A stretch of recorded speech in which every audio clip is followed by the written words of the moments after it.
नमस्कार। सूरज आईज के digital platform में आपका पुनः स्वागत है। जैसे कि आप जानते हैं कि एक प्रशासक के लिए एक प्रशासनिक ढांचा को समझना जो है कितना महत्वपूर्ण हो सकता है, और ये उस समय और अधिक महत्वपूर्ण हो जाता है तब जब हम उस प्रशासन के हिस्सा बनने जा रहे हैं। क्योंकि आप किसी न किसी रूप से इस लेक्चर को अगर आप देख रहे हैं तो स्वाभाविक रूप से यहाँ एक पूर्व धारणा हम लेके चल रहे हैं कि आप या तो जो है सिविल सर्विसेज की तैयारी कर रहे होंगे, स्टेट सर्विसेज का हो या फिर सेंट्रल सर्विसेज का हो, या फिर जो है आप प्रशासन के संदर्भ में जो है आप रुचि रखते हैं। तो ये दोनों संदर्भ में बिल्कुल सही बातें होती है। इस लेक्चर में जो है हम ये समझेंगे आज कि भारत के जो एकात्मक परिसंघ है, उस भारत के जो एकात्मक परिसंघ में जो क्षेत्रीय इकाई के रूप में, संघ के जो क्षेत्रीय इकाई के रूप में जो राज्य होता है, उस राज्य की जो प्रशासनिक ढांचा किस प्रकार की है, इनको समझेंगे। मतलब हमारा जो टॉपिक है एग्जैक्टली अगर देखा जाए तो वहां है राज्य प्रशासन, स्टेट एडमिनिस्ट्रेशन की बात कर रहे हैं हम। ये अब यहां मैं पहले ये क्लियर कर दूं मैं कि ये प्रशासन की बात कर रहे हैं, यहां पर हम शासन की बातें नहीं कर रहे हैं, ये हम गवर्नेंस की बातें नहीं कर रहे हैं, यहां पर हम एडमिनिस्ट्रेशन की बातें कह रहे हैं। और कभी किसी और लेक्चर में हम प्रशासन और शासन में डिफरेंसेस क्या होते हैं इस पर भी डिस्कस किया जा सकता है, ये अलग विषय है। अब जैसे बताया मैंने, भारत में जो है एकात्मक शासन की व्यवस्था है, एकात्मक जो परिसंघ है, एकात्मक परिसंघ में क्षेत्रीय इकाई के रूप में हमारा एक राज्य है। तो स्वाभाविक है ये संघ के एक क्षेत्रीय इकाई के रूप में है, हालांकि इनको शक्ति भारत के संविधान ने दे रखा है, राइट। तो स्वाभाविक है इस राज्य प्रशासन से संबंधित जो गाइडिंग प्रिंसिपल्स है, जो मूलभूत सिद्धांत है कि प्रशासन किस प्रकार से काम करे, स्वाभाविक है इसका उल्लेख जो है भारत के संविधान में होना चाहिए, और हुआ भी है। इंपॉर्टेंट ये है कि यदि मुख्य परीक्षा में अगर यदि पूछा जाता है छत्तीसगढ़ लोक सेवा आयोग के द्वारा, ये इस टॉपिक की इंपॉर्टेंस को बता रहा हूं मैं, कि प्रश्न यहां भी पूछा जा सकता है कि राज्य प्रशासन से संबंधित भारत के संविधान में ऐसे कौन कौन से प्रावधान है, या फिर राज्य प्रशासन से संबंधित संवैधानिक प्रावधानों के बारे में आप क्या जानते हैं, ये बातें भी कर सकते हैं। प्रश्न यहां भी पूछा जा सकता है कि राज्य प्रशासन की भूमिका क्या होती है, यहां भी प्रश्न पूछा सकता है। प्रश्न यहां भी पूछा सकता है राज्य प्रशासन का जो संगठनात्मक जो ढांचा में जो मेन कंपोनेंट है वो किस प्रकार की है, यहां भी प्रश्न पूछा जा सकता है। राज्य प्रशासन में किस प्रकार की विभागीय व्यवस्था है, प्रश्न यहां भी पूछा जा सकता है। राज्य प्रशासन की संरचना में जानते हैं राज्य प्रशासन, जिला प्रशासन और स्थानीय प्रशासन है, तो इसके जो संरचना किस प्रकार की है यहां भी प्रश्न हो सकता है। प्रश्न यहां भी हो सकता है कि विभागीय व्यवस्था राज्य प्रशासन में किस प्रकार से संचालित होती है, प्रश्न यहां भी पूछा जा सकता है। या फिर पर्टिकुलर किसी विभाग को लेकर के उनके कार्यों के बारे में पूछा जा सकता है, उनके दायित्वों के बारे में प्रश्न पूछा जा सकता है। या फिर ये जो राज्य प्रशासन की जो पूरी ढांचा है, इसमें अधिकारियों का जो पदानुक्रम है वो किस प्रकार का है, प्रश्न यहां भी पूछा जा सकता है। या फिर प्रश्न यहां भी पूछा जा सकता है कि इस राज्य प्रशासन में जो मुखिया है, प्रशासनिक मुखिया के रूप में राज्य का, वह कौन होता है। प्रारंभिक के लिए यही हो सकता है, मगर यदि आप जानते हैं कि राज्य प्रशासन का जो मुख्य सचिव होता है राज्य का, तो स्वाभाविक है मुख्य सचिव की भूमिका राज्य प्रशासन में यहां भी प्रश्न पूछा जा सकता है। मुख्य परीक्षा में यहां भी प्रश्न पूछा सकता है कि मुख्य सचिव जो है राज्य प्रशासन में कैसे राज्य के प्रशासन पर अपनी पकड़ बनाए रखता है, यहां भी पूछना सकते हैं। प्रश्न पूछने के ऐसे कई आयाम हैं, उस पर मैं अलग से डिस्कस करूंगा, मगर उनमें से मैं आज कुछ जो विषय हैं, अब कुछ विषय मतलब इसमें जो है कुछ बातों को मैं बस डिस्कस कर पाऊंगा इस लेक्चर में। जैसे कि इसमें जो पहला जो डायमेंशन मुझे जो डिस्कस करनी है वह है कि इनके संवैधानिक प्रावधान, इनके जो है संवैधानिक प्रावधान।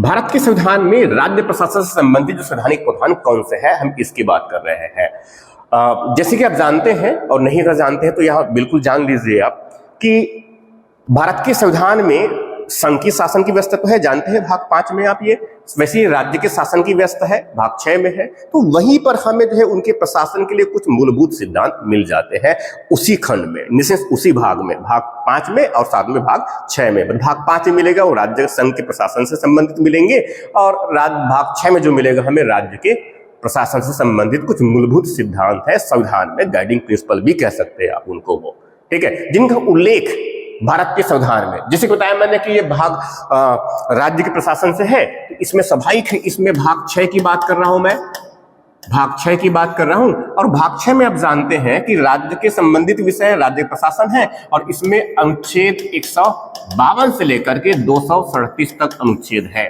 राइट। मगर ये जो अनुच्छेद है कई अलग अलग सेगमेंट में बटा हुआ है, कई अलग अलग सेगमेंट में बटा हुआ है। पहले इन जनरल बातें हैं आर्टिकल 152 में, जिसमें राज्य की परिभाषा दे रखा है, और उसके बाद में शुरुआत होती है वो राज्यपाल के बारे में है ये।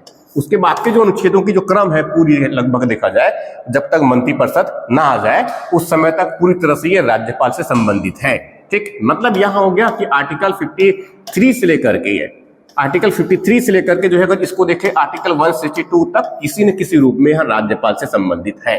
उसके बाद फिर जो है इसमें मंत्रिपरिषद के बारे में बात कर रहे हैं। ये मंत्रिपरिषद से संबंधित का मतलब इसमें यह हो गया कि मंत्रिपरिषद का गठन किस प्रकार से किया जाएगा, इसे मंत्री की नियुक्ति कौन करेंगे, और किसकी सलाह पर अन्य मंत्री को नियुक्ति किया जाएगा, यही सब बातें हैं लगभग इसमें। तो इसमें जो है आर्टिकल 163 है और आर्टिकल 164 है। इसके बाद कार्यपालिका का ही जो हिस्सा होता है वह होता है महाधिवक्ता, यहां होता है महाधिवक्ता। इसके बारे में संविधान ने प्रावधान कर रखा है आर्टिकल 165। देखो ये सब कार्यपालिका के हिस्से है, मगर ये अस्थायी है, मगर ये क्या है, अस्थायी है। अब इसी में जो है, इसी में जो आगे के जो अनुच्छेद है जिनमें उनका जो विषय लिख रखा है, जो शीर्षक है उस संबंधित जो अनुच्छेद है उनका, वह है राज्य सरकार के कार्यों का संचालन, राज्य सरकार के कार्यों का संचालन, कंडक्ट ऑफ बिजनेस है बेसिकली ये ऑफ स्टेट गवर्नमेंट, ठीक। तो इसका मतलब ये हुआ कि इसमें जो राज्य प्रशासन से संबंधित जो बातें हैं मुख्यतः कहां से आएगा हमारे पास में, राज्य सरकार के कार्यों का संचालन, यही समझना था एक्चुअली हमें, ये राज्य सरकार के कार्यों का संचालन, राज्य सरकार के कार्यों का संचालन। अब इसमें जो है दो अनुच्छेद है, इसमें जो है दो अनुच्छेद है, एक अनुच्छेद 166 है, 166 है, और दूसरा जो अनुच्छेद है वहां है अनुच्छेद 167, क्योंकि इसके बाद जो है विधानमंडल से संबंधित प्रक्रिया शुरुआत हो जाती है, उनके बारे में बातें लिखी गई है।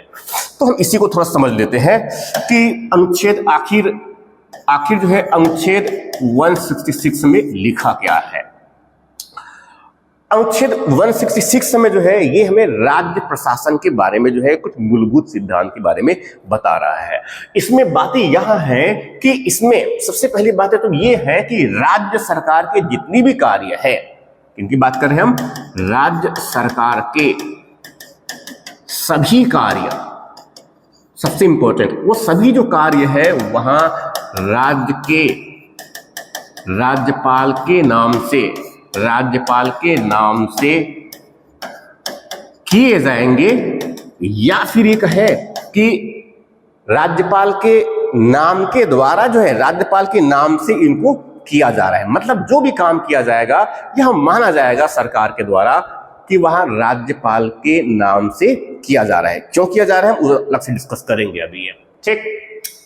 अब इसी में साथ में दूसरी बातें और भी हैं, ये तो पहले एक बातें कही मैंने ये, ठीक है। अब इसमें दूसरी जो बातें वहां है कि इसमें राज्यपाल जो है, इसमें जो है राज्यपाल चूंकि राज्य सरकार का मुखिया होता है, तो स्वाभाविक है ये मुखिया होने के नाते, मतलब यहां कहा जाए, जैसे कि अगर देखिए इसके पहले के अनुच्छेद में अगर थोड़ा सा उनको एनालाइज कर दूं मैं, तो आर्टिकल 153 में जो कहा गया है प्रत्येक राज्य का एक राज्यपाल होगा, आर्टिकल 153 में कहा गया है प्रत्येक राज्य के लिए राज्यपाल होगा, और उसमें साथ में हमने जो है 7वें संविधान संशोधन से हमने जो है एक राज्य के राज्यपाल को किसी और राज्य के राज्यपाल के बारे में जो है हमने अधिकार क्षेत्र देने की बात कर रखे हैं, वो अलग बातें हैं, मगर प्रत्येक राज्य के राज्यपाल होगा आर्टिकल 53 में, ये बात बिल्कुल याद कर लीजिए। दूसरी बातें जो है वहां क्या बात कर रहा हूं मैं, मंत्रिपरिषद के संदर्भ में है। अब वो राज्यपाल जो है, ठीक है, जो राज्य की कार्यपालिका जो है उसमें निहित है।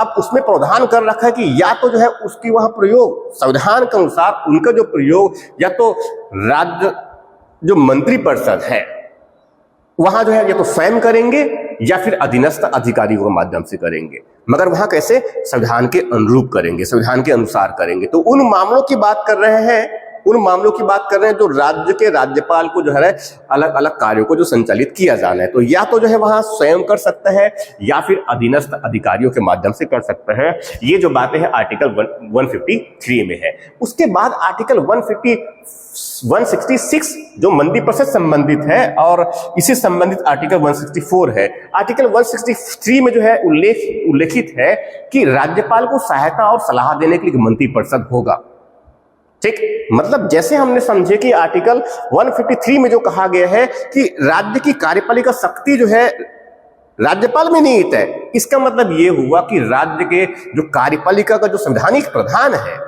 वहां राज्य का राज्यपाल है, जो राज्य प्रमुख के रूप में भी होता है, ठीक। अब वो जो राज्यपाल को जो सहायता और सलाह देने के लिए आर्टिकल 163 में हमने एक मंत्रिपरिषद होगा यहां प्रावधान कर रखा है, और राज्यपाल जो है उस मंत्रिपरिषद के सलाह के अनुसार ही काम करेगा मतलब इसमें बाध्यता होती है, मगर उन बातों को छोड़ करके जो उनको राज्यपाल को, जिसको जो है राज्यपाल के द्वारा वैवेकिक शक्ति, जिसमें अपने विवेक शक्ति का प्रयोग करके किया जाना है, वहां उल्लेख है। और इसी परिप्रेक्ष्य में फिर वहां अलग अलग मंत्रियों की नियुक्ति करता है आर्टिकल 164 के अंतर्गत। मतलब आर्टिकल 164 का संबंध किससे है, मंत्रियों की नियुक्ति से है। राज्यपाल मुख्यमंत्री को नियुक्त करते हैं और उसके बाद जानते हैं कि अन्य मंत्री की नियुक्ति मुख्यमंत्री की सलाह के अनुसार ही वहां कर लेते हैं। और उसके बाद फिर ये महाधिवक्ता जो है, अब जानते हैं कि राज्य सरकार का एक प्रथम विधि अधिकारी होता है और राज्यपाल के द्वारा इनको जो है नियुक्त किया जाता है लीगल एडवाइजर के लिए सरकार के रूप में। उसके बाद जैसे हम आगे बढ़ रहे हैं वो जो इंपॉर्टेंट था जिससे मैंने बताया कि आर्टिकल 166, ये जो है राज्य में प्रशासन से संबंधित उनके जो संवैधानिक आधार है, ये राज्य प्रशासन के संवैधानिक आधार है, जिसमें मैंने स्पष्ट कर रखा है कि यहाँ जो है राज्य सरकार के कार्यों के संचालन के बारे में बात कर रहे हैं। सरकार की कार्यप्रणाली किस प्रकार की होगी, पूरी शासन व्यवस्था के संचालन की यही अनुच्छेद है जिससे पूरी गाइडेड है ये, ठीक। क्या बातें बताया मैंने इसमें कि यहाँ जो है पहली बात ये है कि राज्य सरकार के जितनी भी काम है वो सब के सब जो है राज्यपाल के नाम से किए हुए हैं, ये माने जाएंगे। दूसरे जो बातें हैं कि राज्य सरकार ही जो है इस राज्य की कार्यपालिका संवैधानिक प्रधान है, तो स्वाभाविक है उनके कार्य सुचारू रूप से चले, ठीक प्रकार से चलता रहे, उसके लिए वहां जो है किस प्रकार से व्यवस्था बनाए, तो व्यवस्था स्वाभाविक है वहां मनमाना प्रकार से नहीं कर सकता, संविधान के दायरे में रहकर उनको काम करना है, तो वहां नियम बनाकर, तो वहां जो है राज्यपाल, राज्य के जो राज्यपाल है, राज्यपाल नियम बनाकर यहां सुनिश्चित करेगा कि राज्य की सरकार की जो कार्य है वह उन सुचारू रूप से चलती रहे, तो उसके लिए एक नियम बनाएगा। उस नियम के अंतर्गत अलग अलग कार्य, अब जानते हैं कि राज्य में तो कई प्रकार से काम किया जाना है।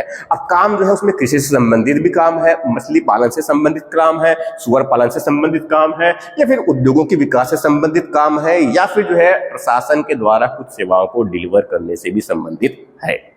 ये बहुत सारे काम है और काम ही काम है, तो स्वाभाविक रूप से जो है इस काम को हम बेहतर और बहुत बखूबी तरीके से कर सके, इसके लिए जो है अलग अलग पहले तो उस कार्यों की हम पहचान ही कर लेंगे। कार्यों को पहचान, चलो हमने ये अलग अमुक काम करना है, हमने आइडेंटिफाई कर लिया, मगर उसके बाद साथ में ये भी ध्यान रखना कि इन कार्यों को हमें थोड़ा सा जो है समान विशेषताओं के आधार पर उनको थोड़ा सा इंटीग्रेट कर भी लिया जाता है। जैसे कि ये सब अगर जैसे मछली पालन है, सुअर पालन है, कुक्कुट पालन है, इनका संबंध किसी न किसी रूप में खेती बाड़ी से है, तो हमने चलो इनको कृषि विभाग से संबंधित कर लिया। वैसे ही जो है दूसरा हमने जो है ग्रामीण विकास संबंधित, पंचायत विकास संबंधित, प्रधानमंत्री आवास योजना संबंधित और ग्राम सड़क योजना संबंधित, इनको हमने एक और थोड़ा सा इंटीग्रेट करके हमने एक विभाग बना दिया, चलो ग्रामीण विकास और पंचायती राज विभाग, ग्रामीण विकास और पंचायती, इस प्रकार से। ये कहने का मतलब ये बताने का प्रयास कर रहा हूं मैं कि इस प्रकार से विभागों का गठन या उनका पुनर्गठन,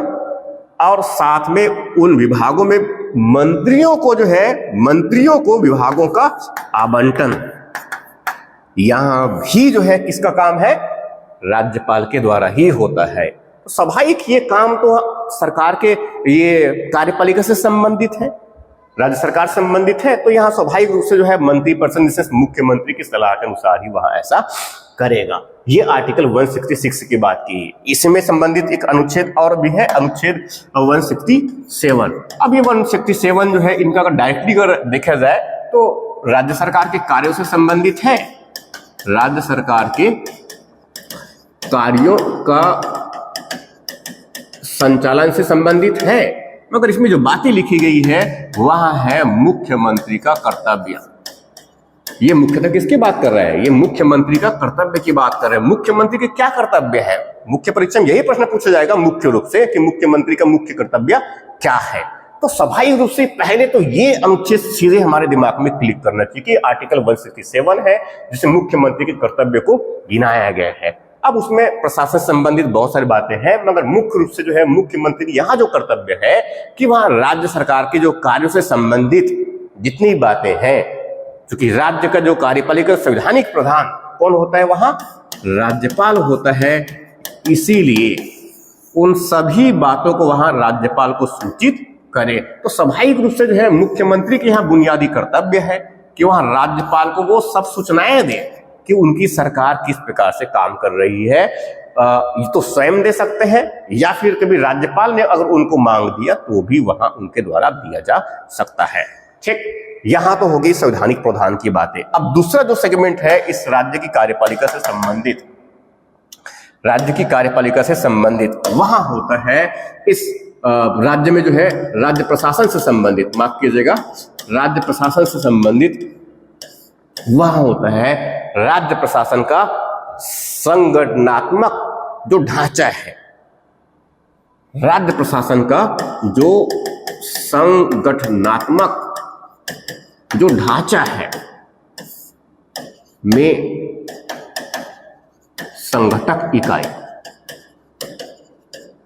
इसमें जो है संगठक इकाई, ये जो है मैं मोटी मोटी बस बात कर रहा हूं। अभी मैं आगे के लेक्चर में इसको मैं सेपरेट भी अलग से डिस्कस करूंगा, इसलिए मैं अभी बस एक स्ट्रक्चर बता दे रहा हूं मैं कि जो राज्य प्रशासन का जो संगठन है, संगठनात्मक जो ढांचा है, ऑर्गेनाइजेशन जो स्ट्रक्चर है, उसमें 3 कंपोनेंट होते हैं। ये मतलब 3 उसके संगठक है ये कहा जाए तो पहला जो संगठक है वो स्वयं तो जो है राज्य प्रशासन है, ये राज्य स्तर में होता है। यहां जो है एक राज्य की स्तर में हुआ राज्य प्रशासन। दूसरा जो है इसके जो दूसरा जो होता है तो इसके जस्ट अगर देखा जाए तो नीचे है, वहां है जिला प्रशासन, वहां है जिला प्रशासन, डिस्ट्रिक्ट एडमिनिस्ट्रेशन, जिला प्रशासन। ये यहां हो गया जिले स्तर में होंगे,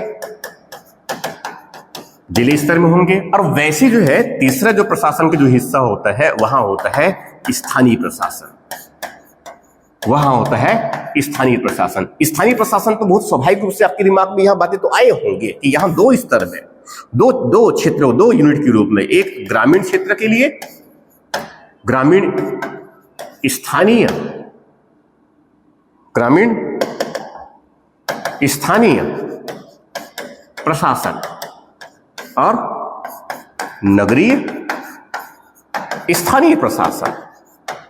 और यहां भी जानते हैं क्या त्रिस्तरीय है, ग्राम पंचायत, जनपद पंचायत और जिला पंचायत, यहां भी जानते ही हैं। तो स्वाभाविक हम यहां पर पॉलिटिकल की बातें नहीं करेंगे इसमें आप जो है राजनीतिक प्रमुख कौन है और किस प्रकार से प्रक्रिया होती है उसकी बात नहीं, यहां हम ग्रामीण जो क्षेत्र है उसमें प्रशासनिक ढांचे की बात करेंगे, मतलब पंचायत सचिव, उसके बाद फिर जनपद पंचायत का जो है मुख्य कार्यकारी अधिकारी, उसके बाद फिर जिले का मुख्य कार्यकारी अधिकारी।